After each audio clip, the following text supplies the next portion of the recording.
Okay, thank you for the introduction. So today's talk is macOS Red Teaming, the zero-day edition. So we have only 30 minutes, so I'll try to speed up a bit. But yeah, as I was introduced, I'm Wojciech Reguła, head of mobile security at SecureInc.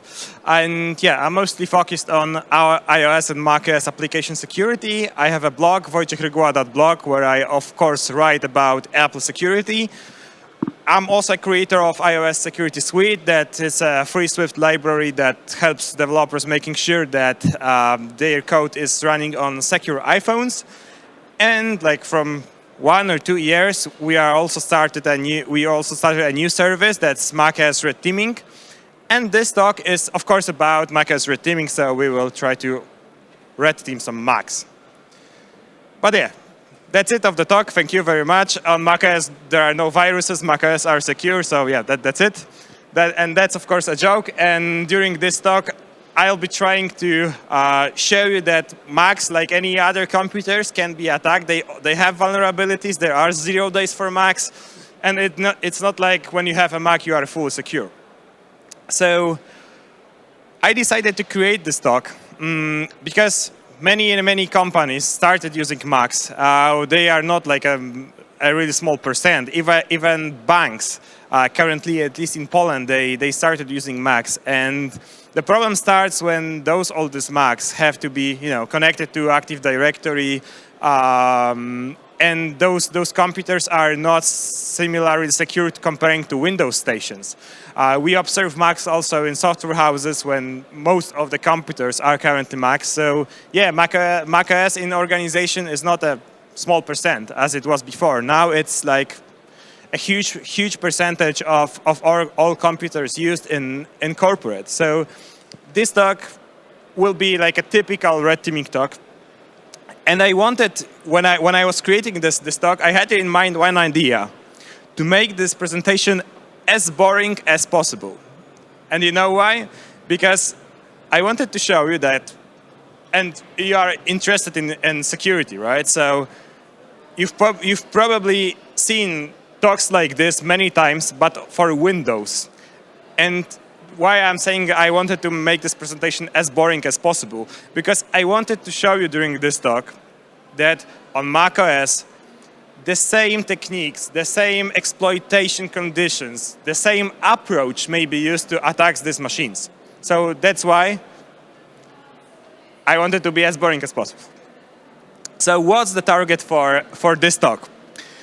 We are gonna attack such a configuration. So we have a macOS station that connects via OpenVPN to company's internal local network, and it uses Nomad, which is a Kerberos extension widely used by industry to access Active Directory, and via this Kerberos access to Active Directory, it gets the ADFS SSO and gets access in the end to Google Workspace, Jira, and all other services included in the company's infrastructure.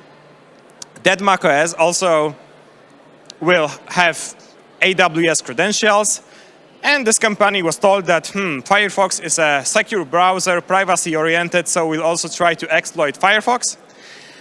And also, this company was told that Signal is the very secure messenger, so we're gonna attack Signal also. And there will be some protected directories, protected files on desktop, documents, downloads, and all other directories that are protected by macOS, specifically by the TCC. So, before we start exploiting those stations, we have to configure our C2 server. So for that purpose, I will be using Mythic, which is really great, has an extensive macOS support.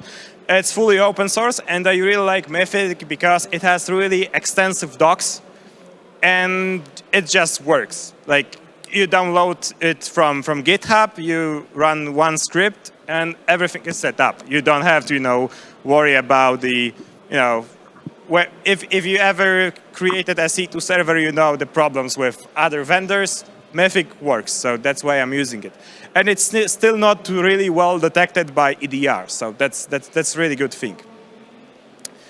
Great, so this is how it looks like when you configure Mythic. So there's a web interface. You just need to log in. And we're going to create a new payload, the standard one, connecting via HTTP. So let's see how to do it. Of course, you can also use WebSockets, HTTPS, etc., many possibilities. But for this talk's purpose, we're going to use the simplest payload, just with connecting with HTTP. So we are including all the commands. We're clicking next. As I said, HTTP. So we set up our own host, of course. And what has been created is an app.js file, and think about it like about PowerShell script.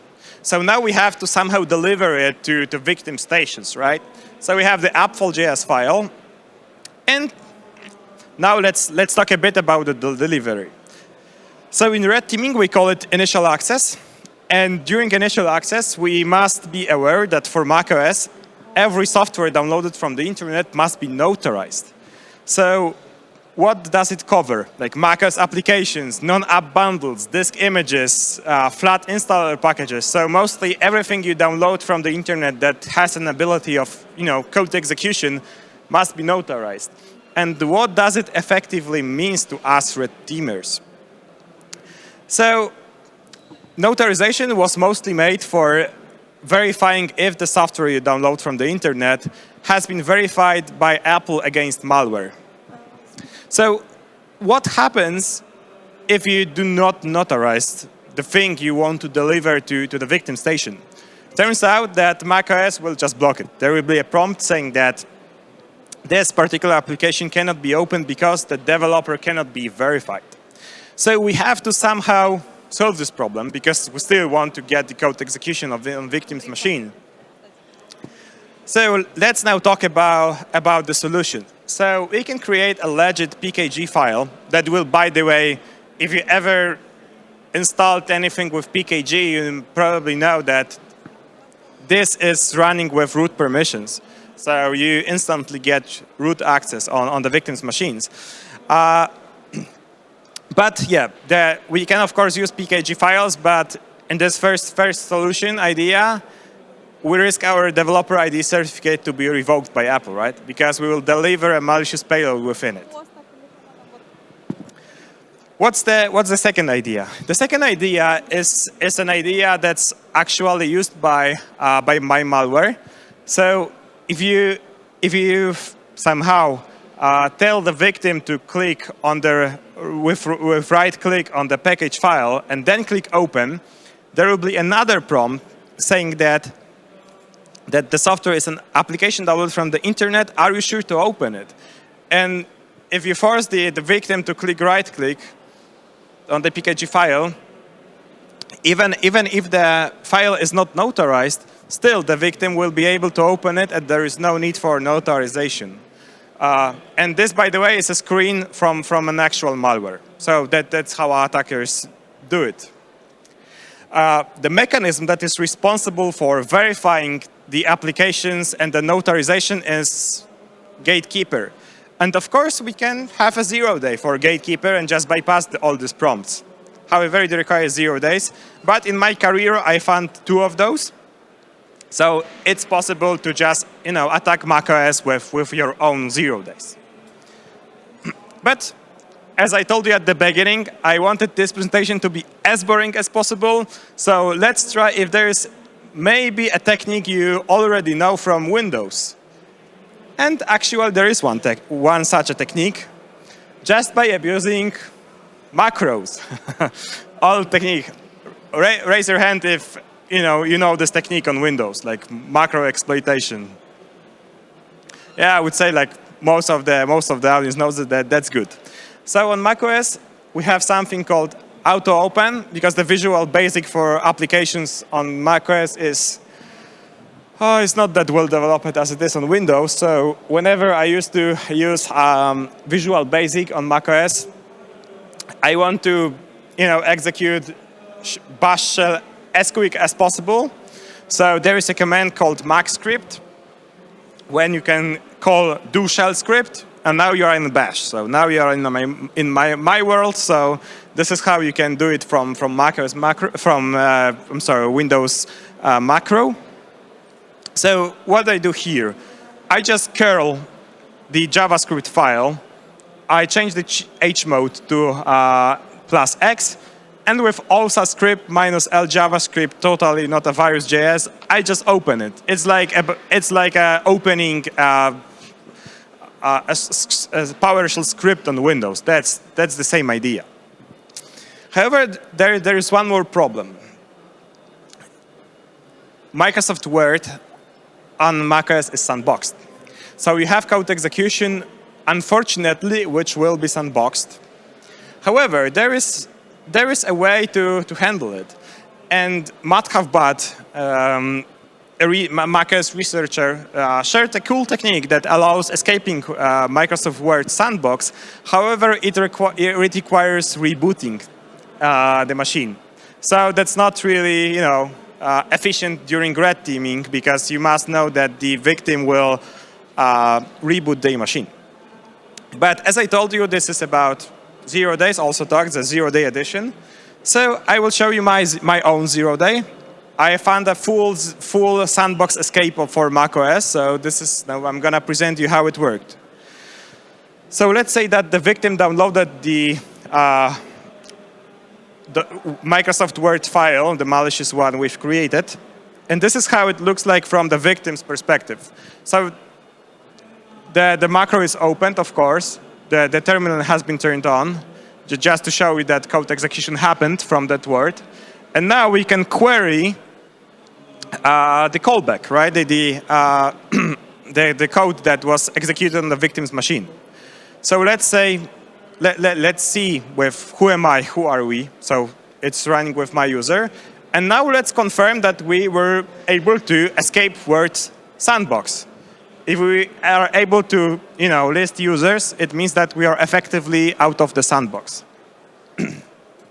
So yeah, that command succeeded, which means that the 0-day worked. And if you'd like to dig into the details on how it was able to do it, in the past, there is a possibility from sandboxed application to spawn another application on macOS, which is not sandboxed, and you was able to pass environment variables to the application, the new application that's being opened without the sandbox. So I found out that in terminal, there is an environment variable called OS install environment, which when set to 1, you can set an arbitrary path. So you have like a code injection in terminal, which is unsandboxed.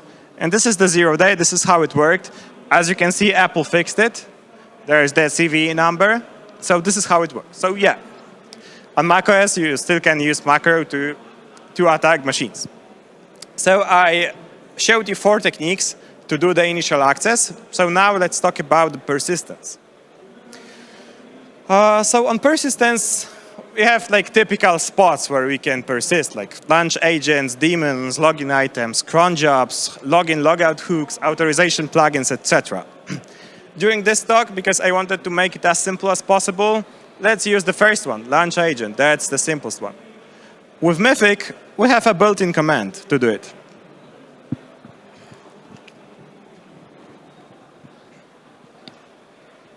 So we are creating a launch agent here. We just specify the file, like we did in the Word macro.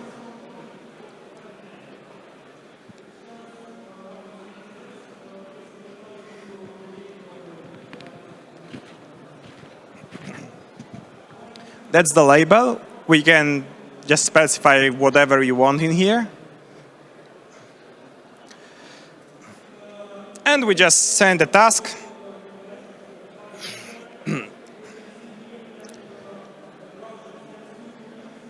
It succeeded. The file has been successfully written, so the launch agent was successfully registered. And now we just need to load it. Loading is really simple. There is another command called launchctl load.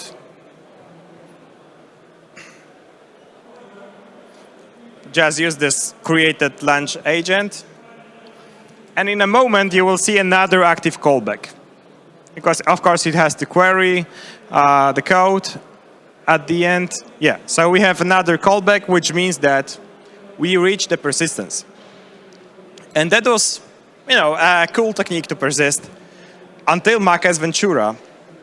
Because on new macOS Ventura, whenever a software registers a launch agent, launch daemon, cron item, or whatever, there will be a prompt that there is a new login item that was added to Mac. And we don't want this alert to be triggered because we don't want to burn our operation.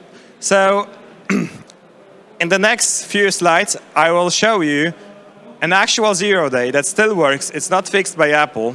So the way how I'm still able to register, to persist on Macs without raising such prompts is by HAL drivers. So I just register a new audio driver, which will be, of course, executed whenever macOS starts, because that's an audio driver, right? So it must be ready. So this is how it looks like. Like I just create a new empty audio driver that just loads my code. In the second stage, I'm just in here. I will be, there should be the JavaScript I created like with Mythic before. That you just need to replace it. I'm just packaging it in such a file in JXA dropper pkg, where I just register the driver and I start it. This is the post-install script. So what I do in here, I'm just creating a suite executable, which will be run as root by the core audio daemon whenever it loads, and that's it. You have root code execution with persistence, and no prompt will be triggered. So that's an actual 0-day. You can try it at home. That will not trigger the payload. So I think we may agree that we have successfully taken over the Mac. We have code execution with root. We are not in the sandbox, and we have the persistence. So now let's try collecting all this data. So regarding the data collection, what are we going to be interested in? VPN credentials, Active Directory credentials, Signal messages, browser cookies, kitchen entries, AWS maybe keys, and files in the restricted directories on desktop or in documents. So now let's talk a bit about OpenVPN, because we want to get the VPN credentials, right? So in application support OpenVPN profiles, there is the full configuration file of your profile. However, nowadays, nobody puts your login and passwords in here, right? OpenVPN profiles usually do not have passwords in the profile. So user must, whenever this connection is being initiated by the OpenVPN, the application will ask you about login and password. That's how it works now, right? And on macOS, you must know that one application should not be able to debug another application. There is a security boundary between applications. So even if you are root, you should not be able to debug another application, even if it's running with a standard user permissions. It's not like on Linux. So there is a security boundary. However, developers may on purpose disable this. And you know why? OpenVPN does it for the reason unknown to me. So there are two entitlements called allow DILT environment variables and disable library validation. And those two entitlements are still present in the newest build of OpenVPN. So you can just inject your code to OpenVPN, and macOS will not even notice it. So I released, that's on my GitHub, a universal keylogger that just connects. It will just inject to OpenVPN and get users login and password, which means that effectively we can sniff users' login password and get the OpenVPN profile, and that's all we need to connect to company's internal network. So I think we may agree that we have successfully taken over the OpenVPN, and we have the VPN credentials. So now let's talk about this part. the Kerberos plugin, which contains Active Directory, login, password, etc.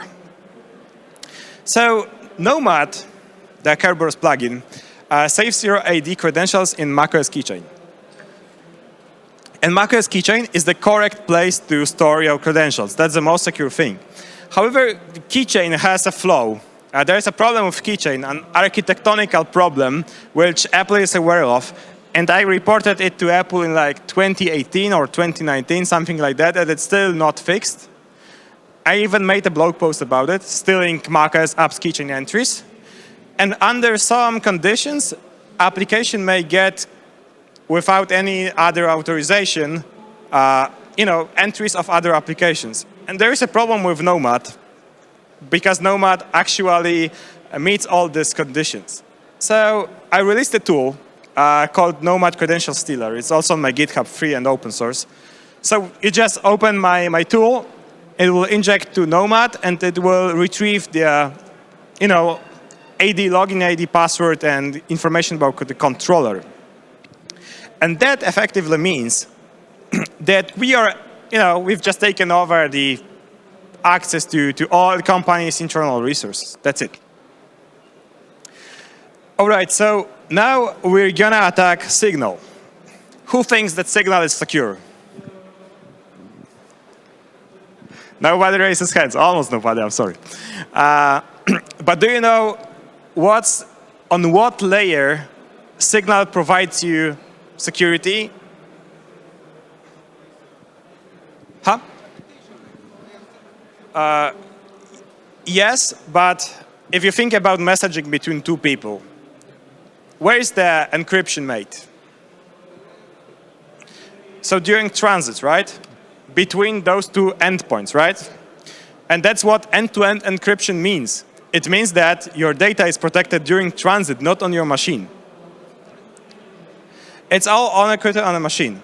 But however, Signal decided to encrypt your messages on Macs, which is good. It has to decrypt it, of course. And it turns out that Signal does not store the encryption key to those all messages in Keychain, where it's supposed to be saving it. There's a flat file that is lying next to the database in the flat file, and there you have the key, and you can just decrypt Signal messages, and that's it. That's it. There is nothing more to be needed to decrypt all your messages on Signal, or sending messages from your Signal's perspective. So this is how an attacker can get all your messages and send messages from Signal as you. So I think we can agree that we have successfully taken over Signal, right? So now let's talk about Firefox. Firefox, or maybe I just go back. Who thinks that Firefox is secure? Less and less people raising their hands. That's good. That's good. If you let your browser to save your login and password to any website, Firefox states that yes, this entries will be saved in Firefox database. But that can be easily decrypted. There is one thing called master password. So this database is being encrypted also with your master password you set. Who of you even heard about setting a master password for your Firefox? One person in the whole audience. 2 persons. OK, that's good. And actually, not good, because it's a hacker conference and only 2 people knew about it. I personally didn't know about this neither. But if this master password is not set, you can just download this tool called Firefox Decrypt. That's a Python script. And without any root, any other privileges, that will be decrypted. So you just open the script, set to, and boom. You have all logins, passwords, and links decrypted from the Firefox secure database. Great. So the only thing that's still in here we have not exploited is the cloud credentials and files protected by the TCC. So just by quickly introducing you to the TCC. So whenever an application wants to access your privacy-sensitive data, there will be a prompt like, Terminal app would like access your contacts or your desktop or your documents, downloads or your camera. You are probably aware with these prompts. And if you are able to access your data without raising that prompt, it means that you have found a 0-day. Even if you are root, this prompt will be shown. So Apple wanted to make sure that there's a clear user intention to click on it physically. Whenever you can do it programmatically, it means you found a 0-day, Apple pays well for it, so report it. And with every new operating system, Apple, adds some more sensitive resources like Bluetooth, pen drives, network volumes, etc., etc. So TCC is really a thing during red teaming. So what happens if we want to access a file on user's desktop from Mythic? Let's just, again, use shell, and we'll try to use, ls on desktop. You see this prompt? We don't want it. We want to somehow get access to the desktop without raising this prompt. So I spent last, 4 years on researching TCC. I had 2 Black Hat talks about it. The first one was talk 20 plus ways to bypass your macOS privacy mechanisms. So because I was doing this research with my friend. So we found over 20 vulnerabilities on how to bypass this prompt. And the next year, which was a year ago, we had another talk on Black Hat in Europe that time. 20 new ways to bypass your macOS privacy mechanisms. So we found over 40 vulnerabilities in TCC to bypass it. But again, it requires having a 0-day, and during red teaming, we usually don't want to burn them. So let's see if there is any other possibility to do this. If you have an Electron application installed on your machine, most probably you will be able to abuse it and get its already granted TCC permissions. I wrote about it on my blog in 2019. And this year on DefCamp in Las Vegas, I released a new tool called Electronizer. It's also on my GitHub. You can download it, which exploits Electron applications and gets their TCC permissions. So that's possible. However, there's one more thing. And a good thing for red teamers. So whenever administrators have turned a remote login, there is something called allow full disk access for remote users. And administrators always turn it on. Because if they, administrate your Macs, they want to access your, everything you have on your Mac. That's for administrative purposes, right? And effectively, under the hood, this remote login starts an SSH server, which has full disk access to everything. It does not care about the TCC. And the idea in here is really simple, to abuse it. If you go to desktop, you can see operation not permitted. But there is an SSH server running, right? So let's just connect to localhost. So I'm just creating a key because I'm assuming that I don't know the user's password. So just without user's password, let's add a key.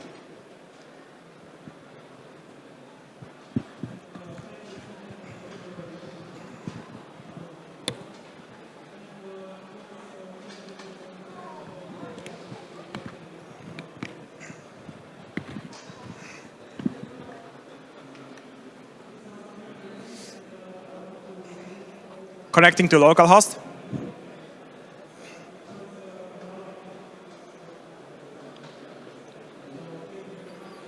And now let's see if we actually can access the desktop.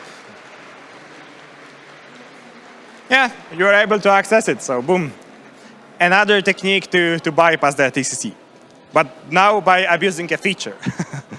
That's not a bug, it's a feature, right? So now, the last thing, all your cloud credentials are stored in the user's home directory. Home directory itself is not TCC protected. So no additional permissions, just by having your standard user's code execution, you can access all of this. And that's it. Nothing more. So I think I just, proved to you that macOS can be attacked, that there are many possibilities to do it. So before I end, let's just, 6 points about that you have to do at least in order to protect your macOS environment. And I think all these points are really, that should be a baseline currently in 2023. Like, install an anti-malware solution, monitor your Macs.